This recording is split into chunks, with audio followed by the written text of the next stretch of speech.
Hi guys, welcome back to episode 6 of Chit for Chat. Wow, I've been doing this for 7 weeks now. Suffice it to say, this is probably the only thing I ever committed to this year. Either that says a lot about quarantine or me as an individual. I think it's more of the latter, definitely. But yeah, self-deprecation aside, I wanted to thank my dear friend Calvin Chen for agreeing to be my first guest on this podcast. It really meant a lot. He and I are very close, so it was nice. It was more than nice to have a close friend as, a guest on this podcast. And I really hope he becomes a regular. Calvin, I'm talking to you. You better become a regular. Whoever thinks so, comment yes. Even though I don't get many comments. But Calvin, yeah, I want you to be a regular. I hope that's hint enough that you will comply. I also wanted to thank Miss Helen Yuya and Mr. Chris Leo for being on this podcast.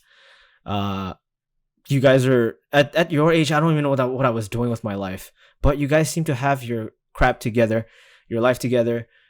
Maybe I'm not. I mean, I'm definitely not seeing everything, but you definitely are two inspiring individuals that I look up to, because at my age, you guys are very successful with your Mutate customs, which I've seen some designs and they're amazing. And your YouTube channel, your cinematography career, Chris, your YouTube channel, Helen, that's insane, just insane. And I know you guys are smartasses in school too. So it's my honor to have had you as guests on my podcast. So thank you for coming over. I hope that wasn't our last, because I'm sure we have more interesting things to talk about. Not that the topics previously were not interesting. I'm saying more interesting things, not more interesting things, if that makes sense. Man, my brain works in funny ways. Well, yeah, by next episode, I'll have my logo ready. My logo and my intro. I'm animating that as of now. Well, I haven't started yet. I'm trying to work with my buddies Felix and Naimin on finalizing that, but it's looking pretty crisp, and I'm very proud of the work that you guys do. And I'll have that animated by next episode, which will come out next Sunday, hopefully. Again, I was late on this episode, but that was just because this is probably my 6th re-recording. I don't know, like, my mic is weird. I don't know how to work this thing. Sometimes the audio is pretty clean, sometimes it's not, so I don't know. Probably this one will come out good too. We'll see. Yeah, well, thank you to all of my guests for coming over. And Felix and Naimin for working very thoroughly on what I want as my logo. I was having a heated debate with my friends the other day about relationships. The two of my friends with whom I had this debate are in a committed relationship, and so I was like, who better to talk about relationship? Who better to talk to about relationships than two people in a committed relationship? So the topic was this, and this kind of brings me to the topic of my this episode, which is being a good person. So yeah, the debate, the topic was, what was it? Sorry. Oh yeah, it was, let's say you're in a committed relationship like they are, and let's say you've been together for a long time, or if not a long time, a significant amount of time to call each other like a serious partner. And let's say you go away for work onto a trip, or you go to wherever you're separated from your significant other, and whatever you're doing away from them, let's say it's a work trip. Let's say you have a very attractive coworker. All right. Let's say there's a very attractive coworker that you could potentially become infatuated with. And then let's say you do actually get infatuated with them. My question was, is that wrong? Is that wrong to become infatuated with these people? Their response, yes. To which I said I disagreed, because I don't think human beings are. I don't think human beings hold any form of autonomy upon what they are feeling at a certain point in time. I don't think feelings are something that we can completely control at any point in time. I think that's just a very ideal way of thinking of life. If you think that you are 100% in control of your emotions and feelings, I think that's a truth for a more well simulated world. Yeah, I think it's very ideal to control what you feel. So I said, I don't think becoming infatuated with someone is inherently wrong. I think the moral wrongness lies in you putting yourself in situations in which this infatuation can grow. So let's say I'm attracted to girl A, who's my coworker, and my significant other's back home, right? And I've become attracted to this person, and I knowingly put myself in situations where this infatuation could grow, i.e., I go party with them, I go drinking with them. I just put myself in situations where I'm around them more. I mean, I'm already around them at work. What's the need for me to hang out with them more? The only foreseeable consequence there is that you break your loyalty to your current significant other and you end up cheating on them. Or if not cheating on them physically, emotionally. You're putting yourselves in situations where you feed this infatuation, feed these feelings you have for this other person who's not your significant other.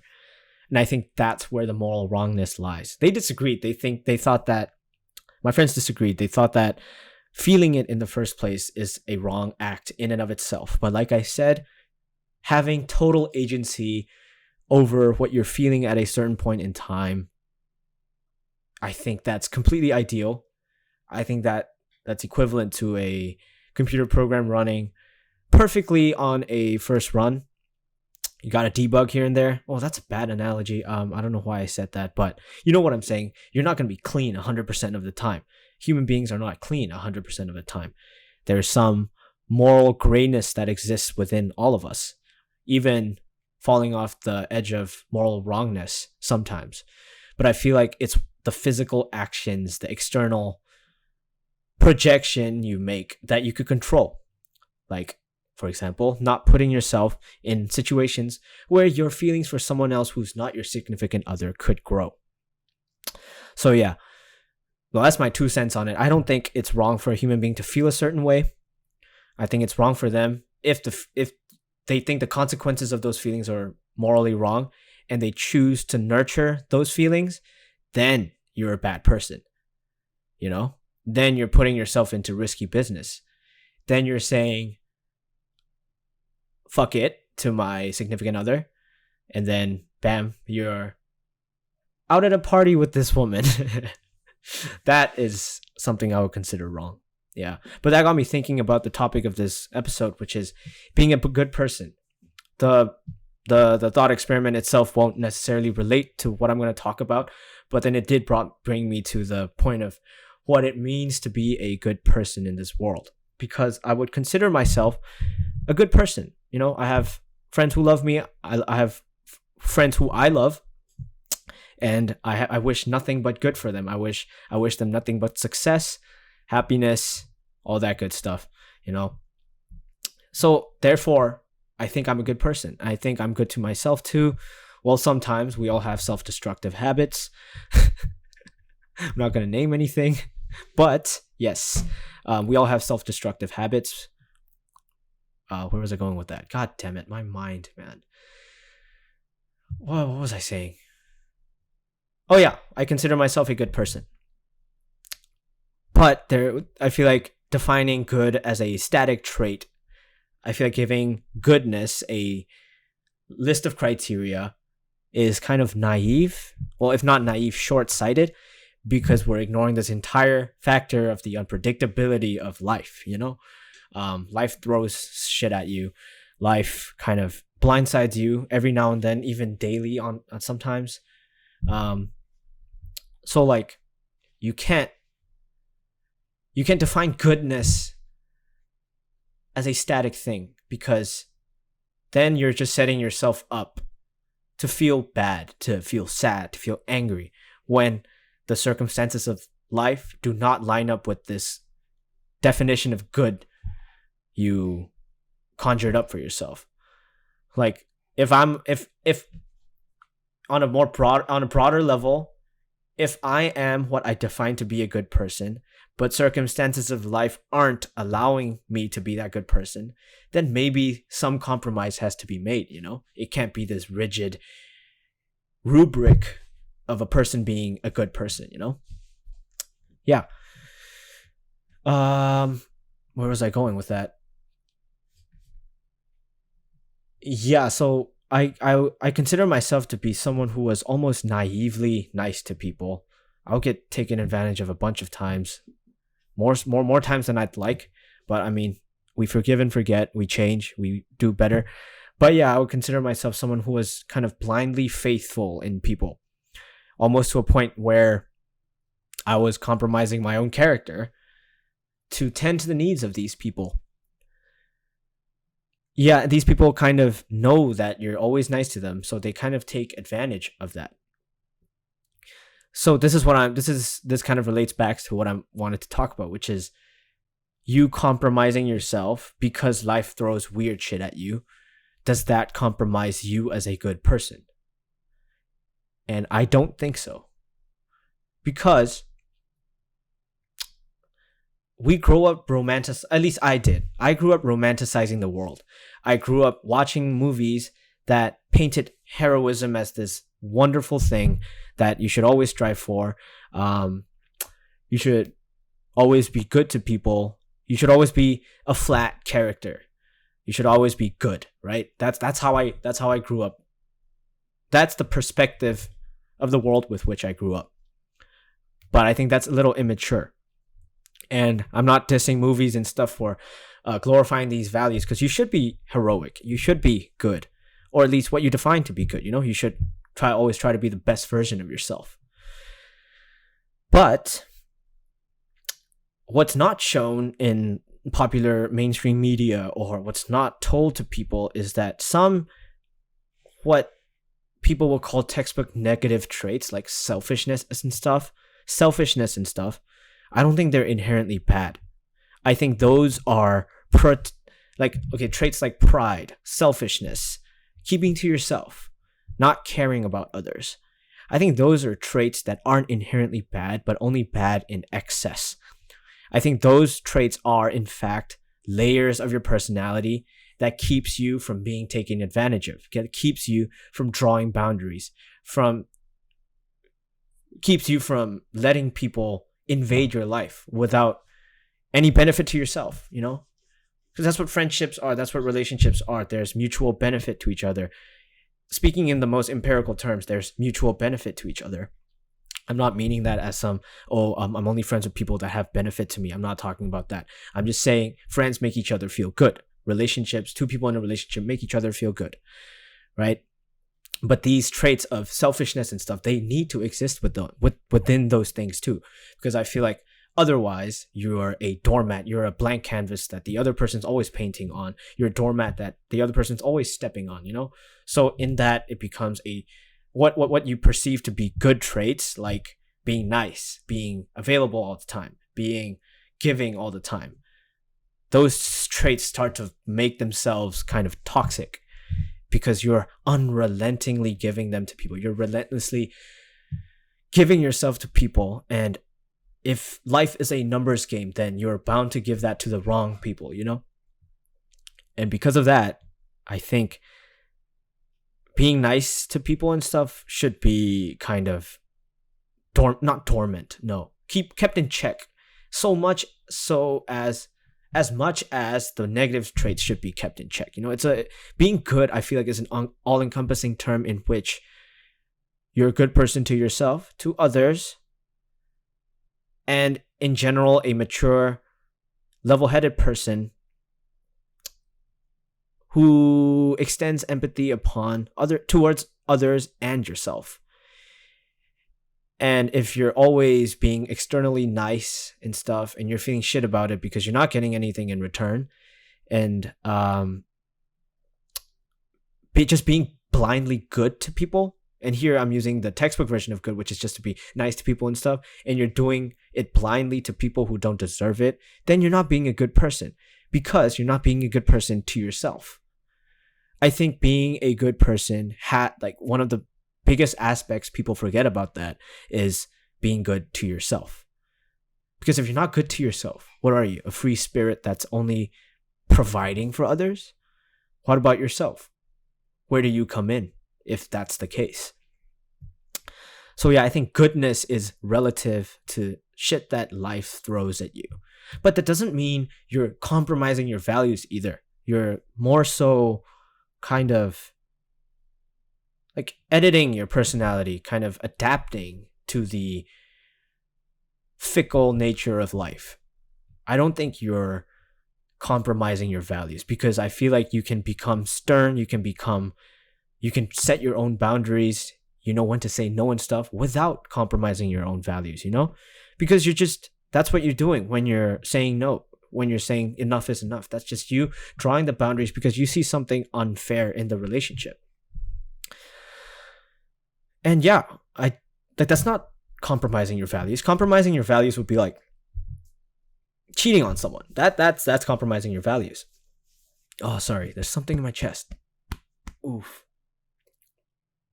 Yeah, so I think you can become kind of like you grow up romanticizing the world, you grow up thinking of you grow up being influenced by Western media or any other forms of media, and these forms of storytelling, these narratives have a way of glorifying traits whose staticness does not apply to real life. And once you realize that, and you stop romanticizing the world, and you start treating people the way you want to treat them and the way you want to be treated, and kind of fitting the reality frame onto your life, because we're in the real world, once you fit that, once you know that you're in the real world, and you start treating it as such, you start treating people as individuals with flaws, with things that annoy you, the things that their traits that make you angry or evoke some sort of negative emotions in you. Once you start treating them as human beings, then you're not really compromising your personal values, aren't you? Are you? Yeah, you're not really. Just because you say no to someone, you're not like freaking. You're not doing that to hurt them. You're doing that to save yourself. And I think first and foremost, you come first, So selfishness in itself is not bad. Selfishness and knowing your limits and self-respect aren't bad traits. There's they're protective layers that you garner over time to protect yourself from history repeating itself, So in a sense, I would say real life puts you into perspective. Real life tells you to stop romanticizing the world. Real life tells you to say fuck no when it's time to say fuck no, So you kind of become this stoic, unfazed person over time. At least that's what I've been feeling. Like, it is what it is kind of thing, I mean, that's kind of cynical. That's kind of sad. But not really if you think about it. Because going from a kid who's blindly giving to people, especially when they don't deserve it, into a more refined person who knows who deserves the goodness from you, who deserves your effort, your time, your investment, that's not a sad thing. I would argue that's a rite of passage, a eventuality in life, because life kind of kicks you in the throat and say, come on, man, stop being such a child. Stop being such a naive person. Start loving yourself a little more. And see, there's a fine line to be drawn between loving yourself and narcissism too. But if you're a genuinely good person, I think you do know the difference. I think narcissism, I actually don't think the line is blurry at all. I think there's a very healthy way to love yourself without being invasive upon others and being a narcissistic piece of shit, you know? Yeah. Sorry, I got a little heated there. Speaking from personal experience, actually, a lot of the people I once used to love and give my time to and my effort turned out to be people I didn't think they were, and as such, I learned not to do that further in the future. I mean, I waver here and there, and I do sound like a hypocrite now because I still do that. You know, I'm not perfect. I still give myself to people not deserving of my love.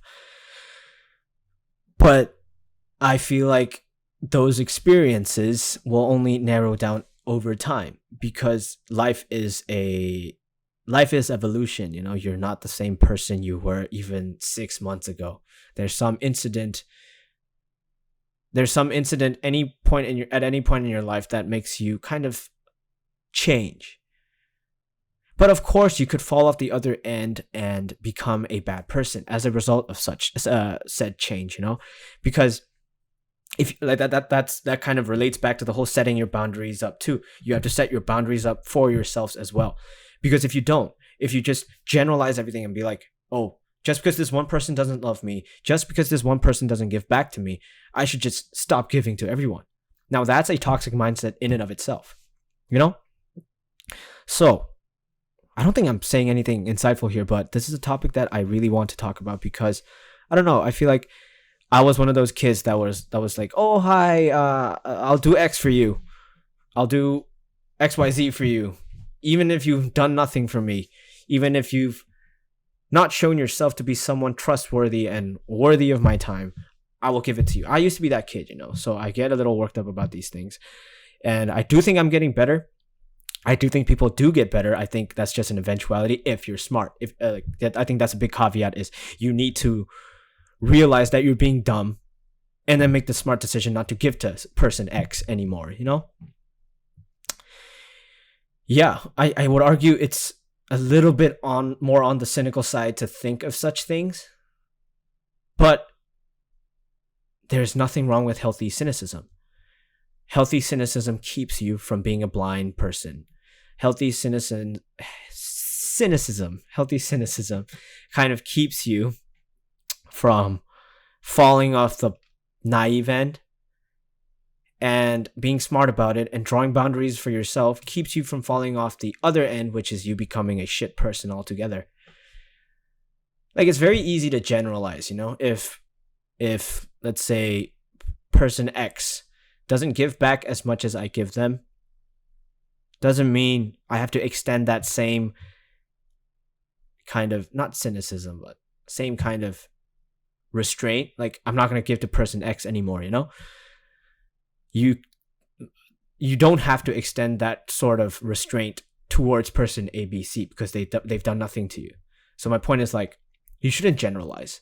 You should make smart decisions and narrow down your individuals of your select group of individuals, your circle and stuff. You should narrow them down to people that you find actually brings you the joy of life, brings you new perspectives and stuff like that. Not those that just take, not leeches, you know? And you can tell when someone's being a leech or not. And even if you are at the blindest moment and you've fallen far too deep on the other end and you become a shell of a person because you've given yourself up to this person so much, you've lost your identity within them. What the fuck? What was I saying? Oh man. Yeah, if you've given, even if you've done that, I think all it takes is taking a step back, extending the same empathy you would extend upon people onto yourself, using that effort you've made to give to the wrong people to give to you, redirecting that energy towards a more positive version of yourself. I think that's all it takes to know that you're being taken advantage of, to know that you are not being treated like you deserve to be treated, you know? In a sense, you're giving less of a shit, or more accurately, you're delineating which people to give a shit to. You're narrowing them down. You're picking out the select group of people deserving of your love. And I don't think it has to be so cynical. But I have seen people fall off the other end though. Like, I have seen people so scarred by a certain event in their life. Now, I'm not talking about like traumatic experiences or whatever. That's far too sensitive and complex for me to have a strongly formed opinion on. That's more of a gray area there. But I'm talking more like, let's say you break up with someone. I'm not saying breakups aren't traumatic either. They're probably one of the worst things in the world too.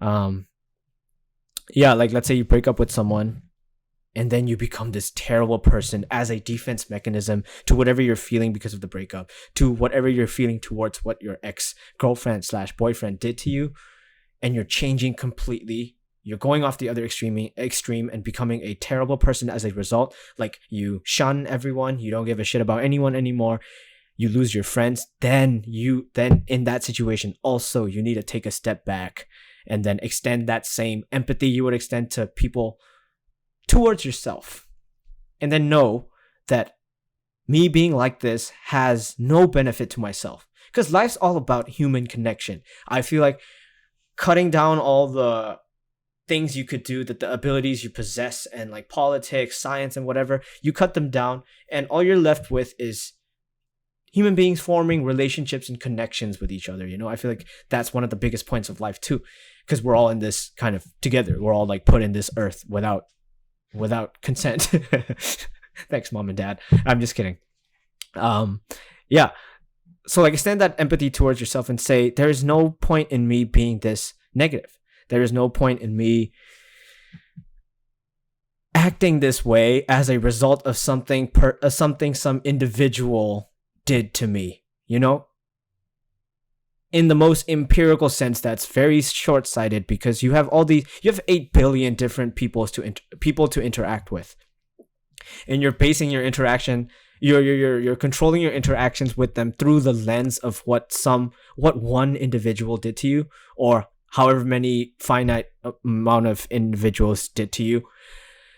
Then that's short-sighted and a little bit immature, I would say, because yes, you may feel like you're putting up a barrier to shield yourself from negative, toxic people, but you're not realizing you're becoming the very toxic person that you're defending yourself from. I feel like there are healthier ways to draw those boundaries than to say, fuck it, human beings suck. Because human beings are great. Human beings don't end at bad people. There's a whole slew of complexity in between bad and good, and even mixed together. So I feel like there's a certain level of emotional intelligence required for you to kind of look back and say to yourself, I shouldn't be this toxic person. What I should really be is use the lessons I've learned from my past negative experiences and direct it in a more positive way towards people deserving of my positivity, deserving of my love, And I think that's the silver lining. To, I don't know, the negativities of life. And I feel like that's what forms a good person. Because a good person knows when to draw boundaries and when to give, and who to give those things to, and who to draw those boundaries with. And I think that's just what maturity essentially is that given a set of values you're born with, and given all these factors that life throws at you, you know what to make of it and form your own unique personality, because I feel like personality ebbs and flows too. There are core values that you do possess, but then over time, given different experiences, given changing experiences, you change yourself as a person. And I think that can be done without compromising your original values. Unless the mature you now thinks the previous values you've held, or some of them, don't serve you any good, or don't serve the human race any good. I think it's a two-way street to think about. Not two-way street. It's a two-parter.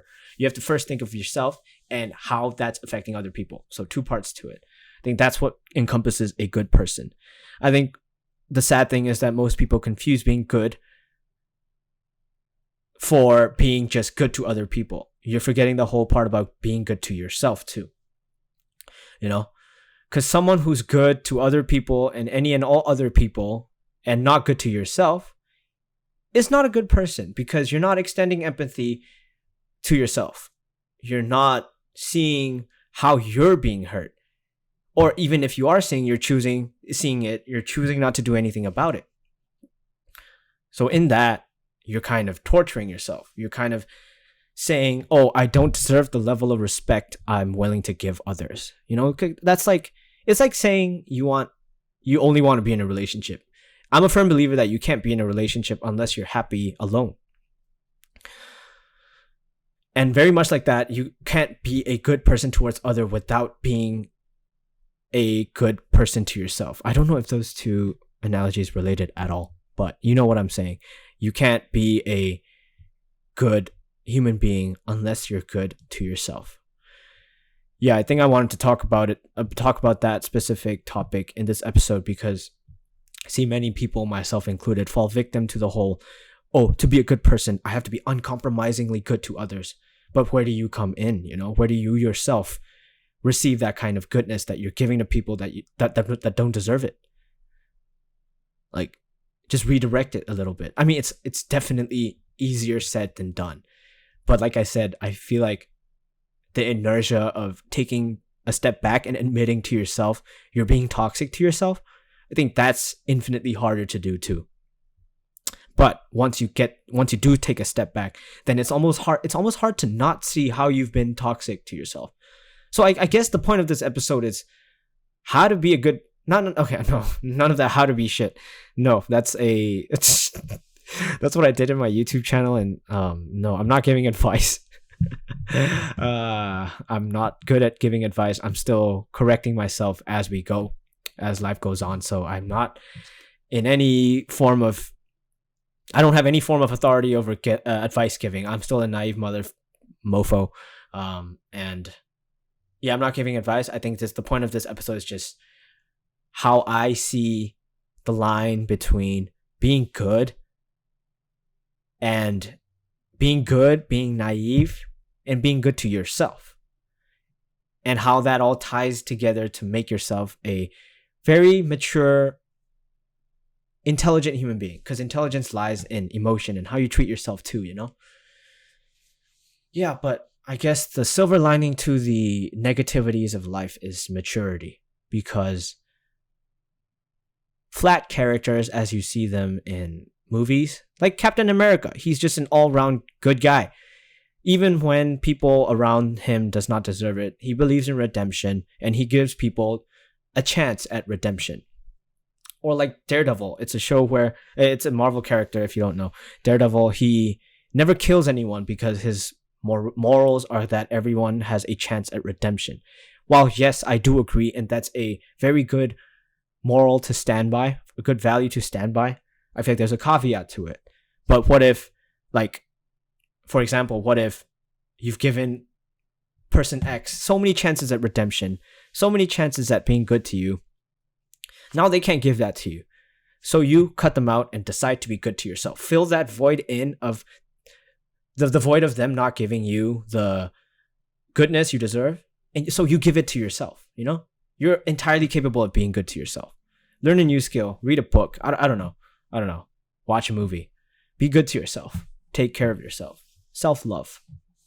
Yeah, I think that wraps up this episode. It's a short one. I think I'm going to keep my solo episodes short and my guest episodes a little longer, because I feel like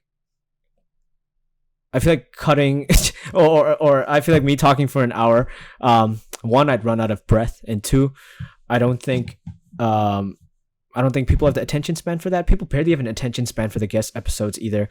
But so yeah, I'm planning on using this break as a means of kind of segmenting my podcast and uploading clips where I go on rants about specific topics and stuff. Yeah. I think that wraps up this episode. I think I'll see you in the next episode, which will come out Sunday. Oh, and I have a very special guest coming on this episode. I think whoever watches this episode probably knows her. I will announce that a day or two before she and I speak, and then yeah, we'll have a good time. Thanks for listening, guys. Love you all. And again, thank you to my listeners who listen. Happy Thanksgiving, and I'm eternally grateful for you all. Thank you.